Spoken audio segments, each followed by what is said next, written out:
So guys, we are inside the Malting Company of Ireland. I'm joined here with Paul. Paul is the CEO of Malting Company of Ireland and knows quite a bit about the Malting Company of Ireland. A little, yeah. So Paul, quick introduction to yourself, if you don't mind. Yeah, so Paul McGillicuddy. I joined the Malting Company of Ireland about a year and a half ago. I would have had, 20 years in the agri industry in Ireland and outside of Ireland. So very familiar with the Irish agricultural setup, and I suppose how that really makes food production in Ireland very unique. And that's really what drew me to this business as well. Okay. And MCI, I mean, it's you have partners that are involved in MCI. Can you just go through that a little bit with us? So we're a joint venture. It's a 50-50 joint venture with Tirlawn and Dairygold. They would be two of Ireland's, largest agri-businesses, as well as dairy cooperatives. So they would have a 50% shareholding, each of them, in our business. And what that means is the growers that supply to MCI come from that shareholding. So 50% of our growers come from Tirlawn, 50% of our growers come from Dairygold. So we have approximately 600 barley growers that produce just for MCI. Okay, all right. Now I suppose that's a great way for you guys to control the products that you guys are getting in and making sure you're getting the best possible grain coming into the building. Exactly. And look, it's a very, very tight supply chain. And that guarantees a couple of things. It guarantees continuity of supply, it guarantees quality, and it guarantees contracts for those growers. So that's really, really important. So, the Tirlawn agronomists, the Dairygold agronomists work with those growers around variety selection. So we'd be very, very active, and MCI would be as well around selecting new varieties. There's a huge amount of work being done now on, varieties that are, resistant to certain diseases, that have strong straw capability, that are yielding very good extracts. So you got to get a variety that's working for the grower, and that's working for the malting company, and that's working for the brewery or the distillery. And that's really, really important. So we put a lot of focus on that, and that's why we'd be, we'd have a lot of new varieties that we're working with. So, Planet, Laureate, they would have been historical varieties. Now we're working a lot with Mermaid, Amity, new varieties, nice big grains, work well for the farmer, good yield, and work well for us as well. And that guarantees, good products for breweries, good products for distilleries to maximise yield. No, that makes perfect sense. It does. That's what it's all about. You gotta make more out of less. It's industry and business is tough, and we hope that the products we produce will help guys to make great beer, great whiskey, and as efficiently as possible. And I mean, MCI it's 160 years of history, kind of thing, and I mean, where did that all start? And I mean, that's it's incredible, long before my time, anyway. Even though there's a couple of guys here a long time, but I hope not 160 years. we don't have the answer to everlasting life yet. But no, we started in 1858, which is the old Tyndall building in Cork, which was Beamish and Crawford's floor distilling. That's where the business was founded. You had floor distilling, you had barges that took the malt down the river, down to Beamish and Crawford for brewing. Really, really historical, and that's where we started. And I suppose as the years went on, we would have obviously become larger, and we would have merged with other malting companies in Ireland. And we would have had different shareholding at one point in time, but I guess since kind of late 90s is when we were, part of Tirlawn, part of Dairygold, and then in the site here in Cork, in Toker in Cork, is where the last significant investment was made on the site. And I suppose positively as well, we have planning permission for further development on the site here going forward into the future. So it's come all the way from that 1858 start to where we are now, and a very, very significant player in the industry, and part of a great shareholding as well. And that sort of, you guys haven't really, even though you've evolved and become what you are at the moment, you've still kept that kind of base roots, that heritage alive within the company, with using local supply and dealing with local people, which I think is great. You don't see that very often. No, I think we have a very unique offering here. You know, the fact that we are all this one shareholding, the growers that supply us year in, year out. You know, they understand the requirements of top quality malting barley, and it's tough. We know the industry's in a tough space at the moment, and for our growers, you know, to go that extra mile to produce really good quality malting barley is really important, and it's important for us then that we see that the value that they get from that, you know, so that it's going back into the communities. But we've growers whose, you know, families and family farms would have supplied this business going back hundreds of years. So that's a real tight connection, you know. And I suppose, look, we've got some great brands in the region here and great brands all over Ireland that we've been supplying consistently for many years. And I suppose the relationships as well, and you know, the guys here, I mean, I'm only here a year and a half, but you know, if I look at Colm Cahill, our malting manager, Chris Flynn, 30 years plus, you know, and 30 years of relationship building as well. So there's a real trust, I think, that customers have in us. And I take a lot of pride in that. You know, I'm very proud of working in the agri industry. I think we've got the best farmers in the world. We are the most sustainable. We need to do more to build on that and to build benefit for that. But what does that ultimately give us? It gives us continuity of the best quality malting barley, regardless of weather events. You know, we will always end up having a good coverage because our shareholders would go from, you know, the east coast of Ireland right down into Cork, South Tipperary. So we always have options, you know, where to get the best quality, you know. The best quality. And that's really important for us, yeah. I know somebody was talking earlier on, one of the days that we were here, that he finds it quite amazing that his great-grandfather or his father would have been pretty much having the same malt that he's having in a beer that he's drinking today, sort of thing. And it's just this amazing history that goes through. It is. Look, there's a huge, there's a long-standing history in Ireland of, first of all, tillage. Tillage farming, you know, goes back to probably 6000 BC. You know, you've got a brewing and distilling. You know, distilling started whatever it was, 12, you know. It's been here for generations, and we have to keep it here for generations because it means something. It means something to have your food produced locally. It means something to support local farmers or local businesses for transport or for packaging or lab supplies. That's very important to us, you know. So yeah, it is. And I think, look, what you'll get with the team here is a lot of pride in what they do. I think that's what I found when I joined. A lot of pride there, you know, a lot of attention to detail as well, of making sure that what we send out the gate every day is the top quality. Yes, that's very important. Definitely. Yeah. And then talking about the products that you've got on offer, you've got 5 basic malts base malts. And you know, again, excellent quality and stuff. And you guys have almost developed those specifically for different fields or different breweries and stuff like that. No, absolutely, and I suppose it's been happening for many years. Look, we would supply some of Ireland's largest distilling, brewing brands, but also, you know, the smaller, the craft guys in distilling and in brewing, and they're all of equal importance, and everyone needs something a little bit different, maybe, you know, everyone's trying to stand out differently. So look, we'd be very strong on distilling malts. We would produce premium distilling malts that would have been developed, you know, with customers over many years, and look, a real focus around extract, around PSY generation. Our process here lends itself to really maximize the PSY in our distilling malts.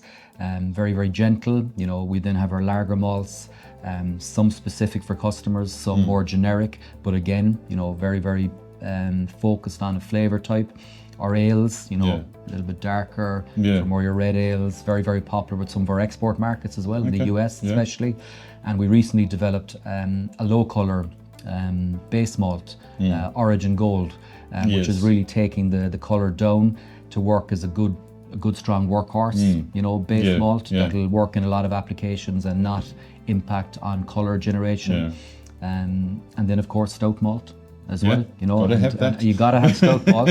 And look, again, you have, you know, we have our bagging facility, we have our milling, our grinding, so we have, you know, we've options then around whole or milled as well to supply. So I think having that packaging format gives us a lot of flexibility as well. Yeah. And we've delved on a little bit on the farming side of things and how you guys work with farmers.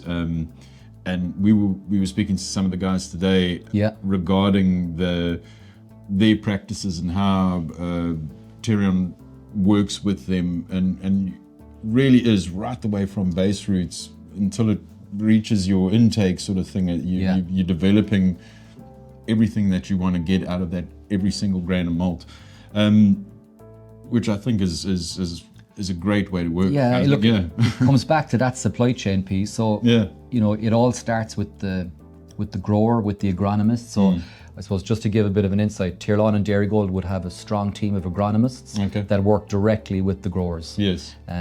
They would then obviously, you know, we would work with the seed producers. We would work with the growers. We'd make selections on varieties. So as I said, we've selected Mermaid, Amity, Planet, Laureate as our core varieties. Yes. That decision would be made. You then go to the stage of, you know, sowing, whether it's in April, hopefully, you know, into March, April, the weather's good. Our agronomists are working with them at that stage. And then throughout the growing season, you know, deciding on, you know, treatments or whatever has to happen to enable that to be, you know, a good yielding quality, even to the time of harvesting, you know, to selecting that time to harvest to ensure that the grain fill is correct, the moisture is correct, so that the grower will maximise the amount of malting barley that goes over the bridge on the intake. So the Tirlawn and Dairygold agronomist team, you know, work with them right to that stage. Our guys are very, very closely aligned. And then it comes in here and we're doing a lot of analysis to make sure we're happy with it. It's expertly treated then at the drying stations. It's brought back down to 13.5% moisture, stored. We let dormancy break. We're then involved in that process to really make sure that we're happy with it. We'll do some trial runs here. We're happy. Now we move to full production. So it's very, very circular. And again, it guarantees the best quality, and it guarantees that the grower maximizes malting barley acceptance rate on the bridge, and that's very important. And I suppose it means that they know what you want, you know what they want from them, what you want from them. They know what you want to get in, so it all kind of works together in a good, you know. Completely. No, it does. Like, and when you look at protein content, you know, you're looking for slightly lower protein for your distilling. You know, for the brewing, you're looking for a little bit more maybe. So, you know, it's understanding those requirements and making sure then that we have a good placement of customer needs for that to ensure that we maximise that harvest. That's very important. In terms of the process now, like you were saying, it comes in, it's going to get the lab testing and all of that, which is fantastic. But the part that really fascinated me is your washing. It's one of the only places that I've seen that you wash your grain before it even gets into the steep. Yes. Which is can you explain more about the washing? And I've actually, you know, as part of our expansion plans, I've travelled around Europe mainly looking at malting facilities and looking at what's best in class. And you're right, I haven't come across a lot of this washing process, which is what we have as a wash screw. So really, look, we bring in the malt, we screen it, we clean it, but then as you said, it passes through a wash screw process, which does a couple of things. It further cleans the malt, removes any other disease grains. You know, they will float, they'll be taken away then for composting or feed. But it also starts to introduce the water into the grain. So it's already starting to that germination process, you know, getting ready for the steeping process that'll then go on to germination. So it does a couple of, you know, it does a few things. It's cleaning the grain, it's, you know, getting the microbial loading down, and it's introducing water pre-steeps and pre-germination. And look, the byproduct of that is just more consistent quality. You know, you sacrifice on yield, right? Because you're taking material out, so you do sacrifice on yield. But look, we strongly believe that the quality needs to take precedence, and that's why that process is pretty unique. And it's very, anytime a customer or partners like yourselves come in, it's one of the first comments. And again, it's going into every step of the way that you guys are making sure that the final product, the part that goes out of the door, is top quality, best that you can possibly get from a company. And I know we were speaking to Chris, who involved in the labs, and he was explaining, like, you even select bigger grains, like you throw away the little ones and you're only going for the nice big juicy ones and stuff like that, and even down to grain size that you guys are taking particular attention to. So we've some interesting comments in the craft brewing show in the States. They were talking about walnuts. Okay. Saying they look like walnuts. They were so big, But that's great, because look, we're not the largest malting company, right? We're a smaller player. So what we produce has to be top quality. So it's premium, the best grain, the best extract, the best yield. And that's why we really mind it from every stage, right through the process, So it's all part of it, whether it's the wash screw, whether it's the steeping programs, whether it's our kilning process, germination, we are hands-on right through the process. It's our own team. The operators have been here 30 plus years. They know instinctively what's going on the minute they walk into a kiln, into a GV, into steep. They don't need the PLC to tell them. They instinctively know. And you can't buy that. You really can't buy that kind of experience, that kind of interaction with the product, Yeah, we were with Colin, and he took us down into the kiln, and he was showing me opening up the grain, and every single, well, not every single grain, but he was opening it up. Okay, yes, all right, that's where we want to get it at. And even though you've got all those machines and the lab tests and everything like that, it's still down to a guy going down, picking it up, smelling it, opening it up, and really taking that extra care and attention, and it's again down to 30 years of experience. And it's genuinely caring about what you're doing. Right? It's like, what's the reason we all get up in the morning? You want to understand what's the why. And the guys here care about what we're doing. We care about our customers. We care that what they get works. And I think, look, that's what you see from the guys. It just comes naturally to them. But that takes time. Right? That takes time. But we feel it's worth it. We feel it's worth it. And do you feel that being with all of those processes, going through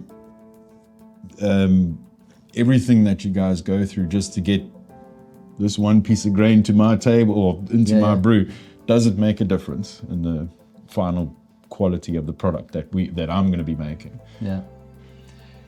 First of all, you hope it does, right? That's the first thing, okay?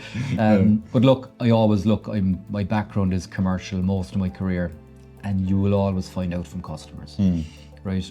Nobody's there to tell you something that isn't the case. That day is gone. Things need to work. People need to be profitable. The feedback from customers, from my perspective, has been excellent. Okay. And I suppose the most important thing is to keep that interaction, that dialogue with customers going. And if something isn't right, you don't shy away from it. You attack it first, head on, and you resolve it. Okay. And I think that's very important as well. So if something isn't right, we know, and it's been addressed, and we work on it. We work on the process. But I must say, most of the feedback that we get is very positive. Okay. And I think. So back to your question, is it worth it? I believe it's worth it, because you get recurring customers. And look, that's what it's all about. Well, it obviously is worth it. I mean, like I said, you guys are making a premium product all the way from before the seed goes into the ground. You guys are taking the care and attention and knowing exactly what's coming into intake, what's going into your steep, cleaning every little grain. I'm surprised you're not even just washing each one individually. Not enough people working here. No, you got to draw the line somewhere. Look, you have to put trust in first of all, you need people, but then you trust the process. You trust your intake testing, you trust your positive release going out. And that's what you need to do. You know. So no, we're not down to that stage yet. Well, guys, thank you, Paul. Very welcome. Guys, check out the MCI product range. It truly is attention to detail. The facilities over here, and I must commend you guys. Walking in here, I was surprised how clean everything is. It's spotless, Yeah. which is another part of, just in my opinion, attention to detail, making sure everything is working beautifully, is kind of, and your end product does kind of say at the end, this is what you get. From all of that care and attention that you take right all the way out. Yeah, look, that's very, very satisfying to hear. Like, what do they say? Culture eats strategy, right? You got to set the right culture. We want a culture of quality, cleanliness, and that feeds into the finished product. And look, thanks a lot for your time and for the chat. And look, we're really excited to work with Geterbrewed. Really excited to see what the possibilities are. So, whoever you are out there, if you want top quality malt, these are the guys to bring it to you. So appreciate it. Thank you. So guys, check out the MCI range on the website at the moment. Go through their malts. There's some fantastic malts to choose from to make wonderful beers, from stouts all the way down to IPAs, all the way, whatever you're looking for, some great lager malts. Check it out on the website. Make sure you hit a like and subscribe. Check out the MCI guys. And it's always, guys, happy brewing.